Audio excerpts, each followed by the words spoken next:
Good afternoon friends.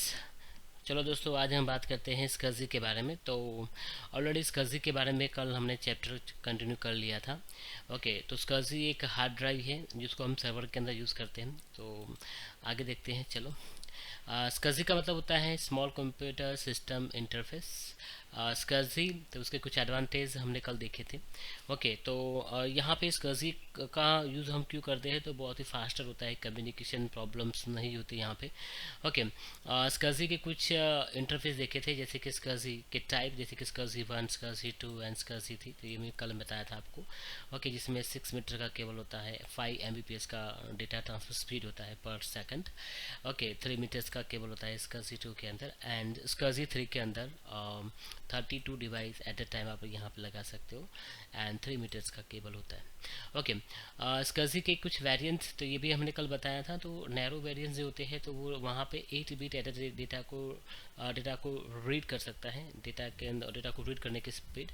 And 15 pins connected होता है। White स्कजी के अंदर 16 बिट डेटा को रीड कर सकता है, एंड 68 पिंस होती है।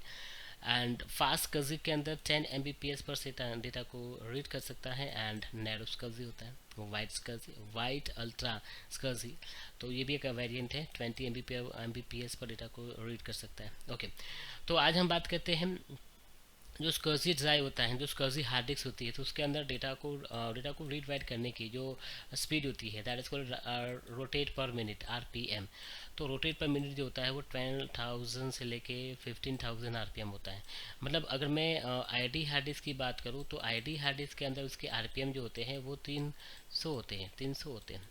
ओके, एंड अगर मैं साटा हार्ड डिस्क की बात करूँ, तो साटा हार्ड डिस्क के अंदर जो RPM होते हैं, जो डेटा को मतलब स्प्लेंडर को घुमाती हैं, RPM। ओके, तो वो 3200 होते हैं, 7200 होते हैं, या 5200 होते हैं। ओके, 5600 RPM होते हैं। तो उसके कंपैरिजन में जब मैं यहाँ पे स्कजी की बात करूँ, तो 10,000 होते हैं या 15,000 RPM होते हैं। तो ऑब्वियसली इसके डेटा ट्रांसफर करने की जो स्पीड होता है, डेटा को रीड एंड राइट करने की जो स्पीड होता है, वो ऑलमोस्ट फास्टर है compare to other hard drive. Now यहाँ पे universal hard drives easy to upgrade and it use that smart features. तो ये यूनिवर्सल हार्ड ड्राइव है, मतलब कहीं पे कोई भी कंप्यूटर पे सर्वर पे आप उसको इंस्टॉल कर सकते हैं, and it use smart features.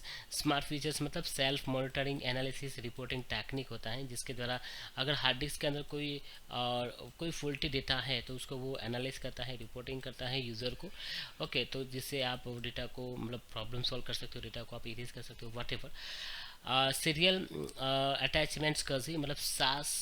तो ये स्कजी का कुछ वेरिएंट आप यहाँ पे देख सकते हो, एज अ स्टोरेज आप उसको यूज़ कर सकते हो।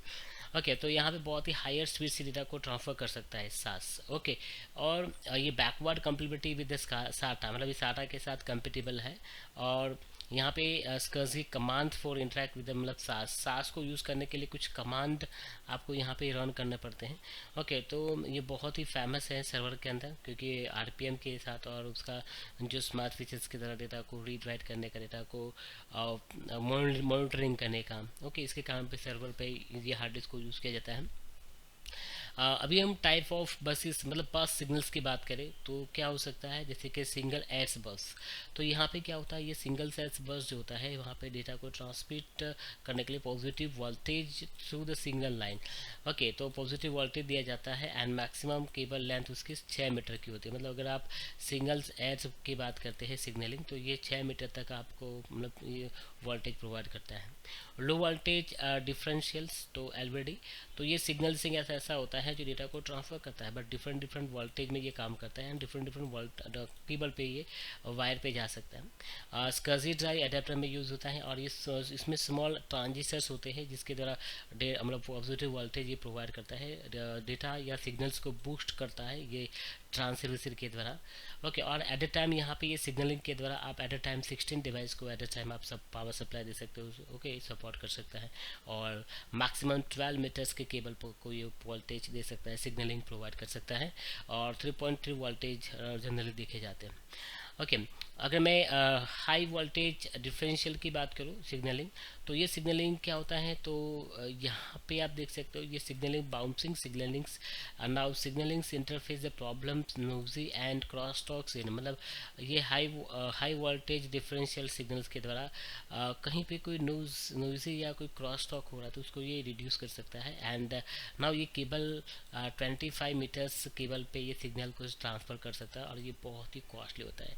ओके, लो वोल्टेज डिफरेंशियल की बात करें तो ये सिग्नलिंग पैटर्न, ये सिग्नलिंग ऐसा होता है कि ये मल्टी मोड पे काम कर सकता है और ये कंपेटिबल है वी एलवीडी के साथ, वो अलग अलग वी एलवीडी है उसके साथ ही कंपेटिबल है लो वोल्टेज डिफरेंशियल के साथ, और ऑल्सो ये ऐसी के साथ, ऐसी सिग्नल के साथ ये कंपेटिबल है।